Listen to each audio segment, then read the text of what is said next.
ഇന്ന് അപ്പൂട്ടി വൈകിട്ട് സ്കൂളിൽ നിന്ന് വരുമ്പോഴേക്കും എന്തുണ്ടാക്കണം എന്ന് ആലോചിച്ചുകൊണ്ടിരുന്നപ്പോഴാണ് പെട്ടെന്നൊരു കാര്യം ഞാൻ ഓർത്തത്. അങ്ങനെ വേഗം തന്നെ ഒരു ഉരുളക്കിഴങ്ങും ക്യാരറ്റും കൂടെ വേവിക്കാൻ വെച്ച് സവാള കൊത്തി അരിഞ്ഞ് വഴറ്റി നമ്മൾ പൂരിക്ക് കറി ഉണ്ടാക്കുന്നത് പോലെ ഒരു ചെറിയ മസാല കൂട്ടാൻ തയ്യാറാക്കി.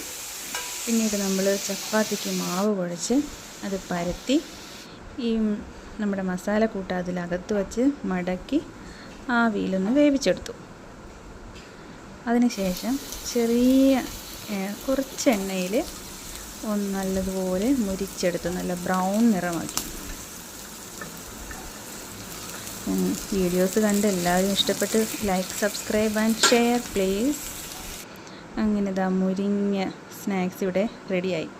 പപ്സ് എന്നും പറഞ്ഞാണ് ഞാൻ അപ്പുന് കൊടുത്തത്. അപ്പോൾ കഴിച്ചു നോക്കിയിട്ടുള്ള എക്സ്പ്രഷൻ കണ്ടോ? ഇത് കാണാനല്ലേ നമുക്ക് ഇഷ്ടം. Thanks for watching.